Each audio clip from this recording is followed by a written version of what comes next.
Now, I like the history, and one thing I want to go over briefly is the history of epigenetic research, and this is from my perspective now. I got into this field in the early 90s, and what I have here is plotted publications, total publications, as a function of time, year, and on a linear graph. So what I did for this is I wanted to show that basically up until around the year 2000, there's an inflection point right around 2005, right in here, where it looks like basically nothing really is happening much in the field of epigenetics, to the point where it's actually going vertical, and a lot is happening in the field of epigenetics. Now, if you plot this rather than on linear paper, semi-log paper, what you will find is that what I'm showing is an exponential growth curve for publications in the field of epigenetics.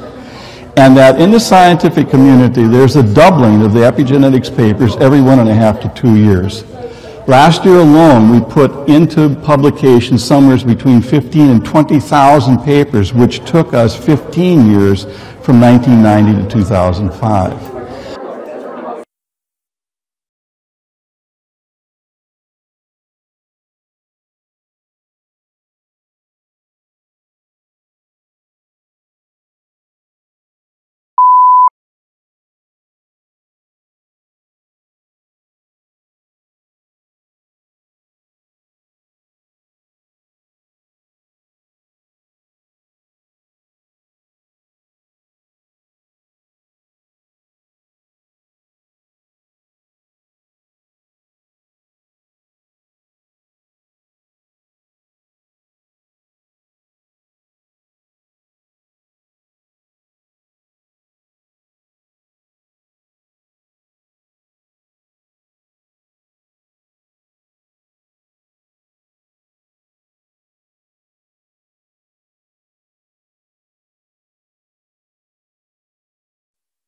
PTE Help.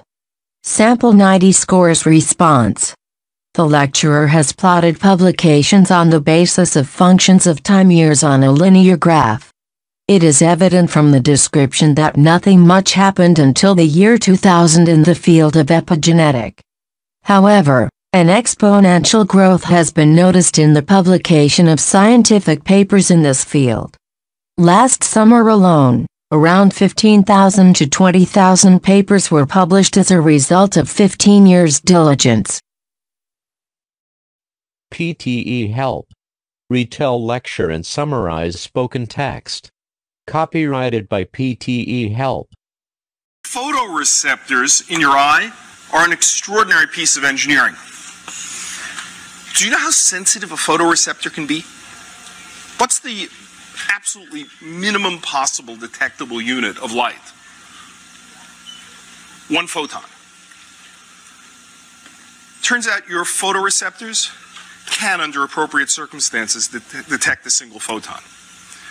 Not in the bright light, but in dark adapted conditions, you actually have 1 photon sensitivity. Very impressive. Under appropriate conditions, mind you. Sound receptors. You've got sound receptors in your ear, and they're beautiful. We're not going to talk about them at any length, but there's little flappy, these little spiky things going along in your ear, and they can translate vibrational energy coming from your ear, hitting your eardrum, being translated into a vibration in the fluid in your ear, into a physical motion of these little receptors there, into an electrical motion, into an electrical signal that goes into your ear. So all that's pretty impressive stuff. We're not going to talk about the details of it, but I invite some of you who want to learn more about this, particularly MIT students, I think, find receptors to be really quite remarkable kinds of devices.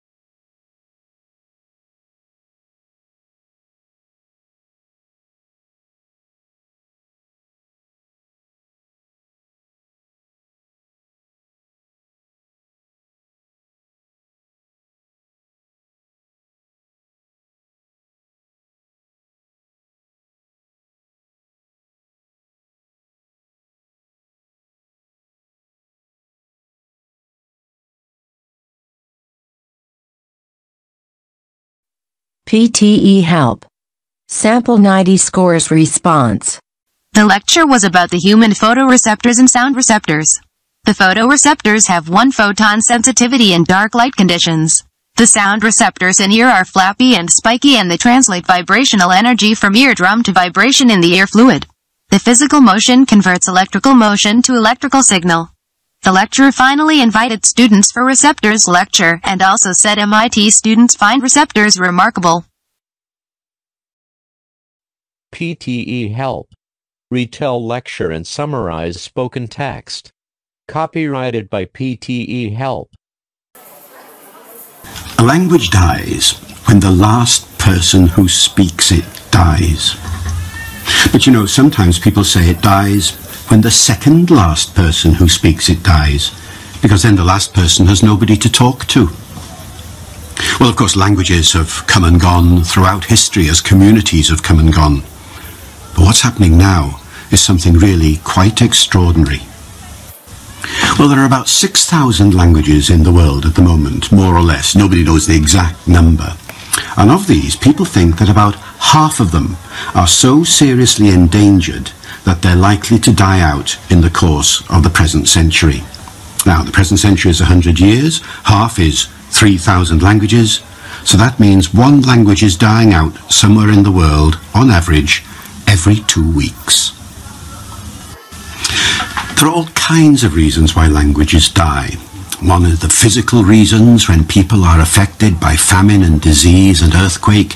Another is genocide, when some countries deliberately try and stamp out a small language.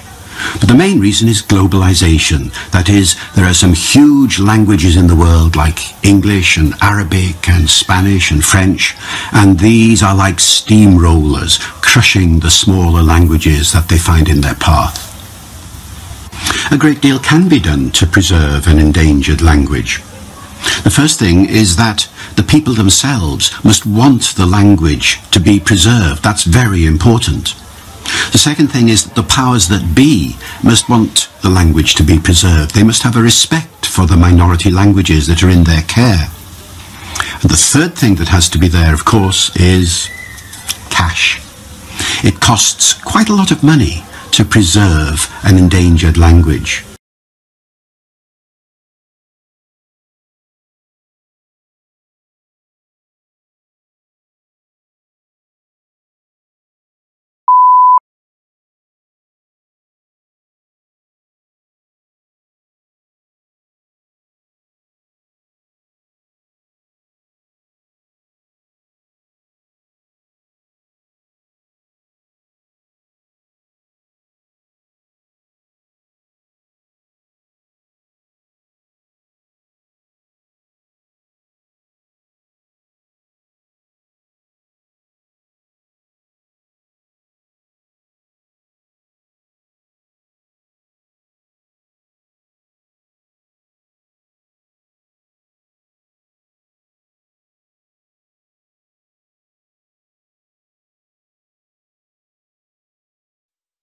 PTE Help. Sample 90 scores response. The lecture was about dying languages in the world. The speaker is worried that languages are dying very fast. There are about 6,000 languages, and one language is dying every 2 weeks. The main reason is globalization and huge languages like English, Arabic and Spanish. Other reasons are famine and disease that wiped out a community. In conclusion, the speaker said to preserve the languages we need motivated people, respectful people, and cash to preserve the endangered language.